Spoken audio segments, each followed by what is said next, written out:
This video sponsored by BuyMode. இந்த ஆப்பில் நீங்கள் ஆன்லைனில் பர்ச்சேஸ் பண்ணக்கூடிய எல்லா விதமான ப்ராடக்ட்ஸும் ரொம்ப கம்மியான விலையிலே கிடைக்குது. இதோட லிங்க் உங்களுக்கு டிஸ்கிரிப்ஷனில் கொடுக்குறேன், யூஸ் பண்ணிக்கோங்க.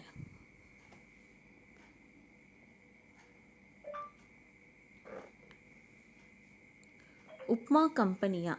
காலை உணவு திட்டம் பற்றி சீமான் பேச்சால் திமுகவினர் கொந்தளிப்பு. அரசு பள்ளி மாணவர்கள் பசியோடு இருக்கக்கூடாது என்பதற்காக தமிழக அரசு காலை உணவு திட்டத்தை செயல்படுத்தி வரும் நிலையில் வாரத்தில் 5 நாட்கள் உப்மா போடுகிறார்கள். இது என்ன உப்மா கம்பெனி திட்டமா என்று காட்டமாக விமர்சித்துள்ளார் நம் தமிழர் கட்சியின் தலைமை ஒருங்கிணைப்பாளர் சீமான். தமிழ்நாட்டில் திமுக அரசு ஆட்சி பொறுப்புக்கு வந்த பிறகு அரசு பள்ளி மாணவர்கள் நலனுக்காக பல்வேறு திட்டங்கள் செயல்படுத்தப்பட்டு வருகின்றன.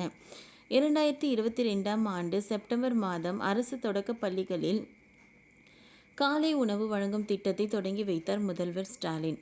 அரசு பள்ளிகளில் ஒன்றாம் வகுப்பு முதல் 5ஆம் வகுப்பு வரை படிக்கும் மாணவர்களுக்கு முதலமைச்சரின் காலை உணவு திட்டம் செயல்படுத்தப்பட்டு வருகிறது. இந்த திட்டத்தின்படி தமிழ்நாடு முழுவதும் அரசு தொடக்கப்பள்ளி மாணவ மாணவிகளுக்கு காலை உணவு வழங்கப்பட்டு வருகிறது. மாணவர்களின் காலை உணவு திட்டத்தில் பயன்பெற்று வருவதாகவும் தமிழ்நாடு அரசு தெரிவித்துள்ளது. இந்நிலையில் இந்த காலை உணவு வழங்கும் திட்டத்தை நம் தமிழர் கட்சி தலைமை ஒருங்கிணைப்பாளர் சீமான் கடுமையாக விமர்சித்துள்ளார். திருச்சியில் இன்று செய்தியாளர்களை சந்தித்து பேசிய சீமான், திராவிட கட்சியில் தமிழ்நாட்டில் கல்வி வளத்துக்காக என்ன செய்துள்ளன, ஒரே ஒரு திட்டத்தை சொல்லுங்கள் பார்ப்போம் என்று செய்தியாளர்களிடம் கேட்டார். அதற்கு ஒரு செய்தியாளர், அரசு பள்ளிகளில் காலை உணவு திட்டம் செயல்பட்டு வருகிறதே என்று கூறினார். அதற்கு பதிலளித்த சீமான், அதை இப்படி பாருங்க, திராவிட கட்சிகள் 60 ஆண்டுகள் ஆட்சி செய்தும் காலையில் சாப்பிட்டுவிட்டு கூட வர முடியாத அளவுக்கு நமது பிள்ளைகளை வறுமையில் வைத்திருக்கிறார்களே. இது என்ன தமிழ்நாடா, இல்லை கென்யாவா, நைஜீரியாவா? தமிழ்நாட்டில்தான் எல்லா வளமும் இருக்கிறதே, அப்புறம் என்ன? அப்படியே பார்த்தாலும் காலை உணவு திட்டத்தில் குழந்தைகளுக்கு பாலும் முட்டையுமா கொடுக்கிறார்கள்? வாரத்தில் 7 நாட்களுக்கு 5 நாட்கள் உப்மா தான் போடுகிறார்கள். நீங்கள் உப்மா கம்பெனி தான் நடத்தி கொண்டிருக்கிறீர்கள் என்று காட்டமாக பேசினார். சீமானின் இந்த பேச்சுக்கு திமுகவினர் கடும் எதிர்ப்பு தெரிவித்து வருகின்றனர்.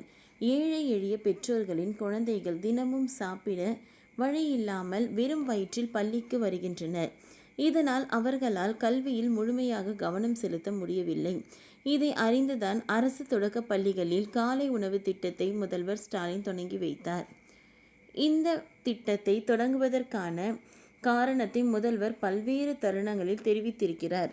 ஏழை எளிய வீட்டு பிள்ளைகளின் பசி தீர்க்கும் இந்த திட்டத்தை தமிழக அரசு வரவேற்றுள்ளன. எனவேதான் சீமான் திமுகவுக்கு நல்ல பெயர் கிடைக்கிறதே என்ற விக்கிரத்தியில் ஏழை எளிய மக்களுக்கு எதிராக பேசியிருக்கிறார் என சீமான் கருத்துக்கு சமூக வலைத்தளங்களில் எதிர்வினை ஆற்றியுள்ளனர். ஓகே ஃப்ரெண்ட்ஸ், இந்த வீடியோ உங்களுக்கு பிடிச்சிருந்தால் லைக் பண்ணுங்கள், ஷேர் பண்ணுங்கள், சப்ஸ்கிரைப் பண்ணுங்கள். தேங்க்யூ.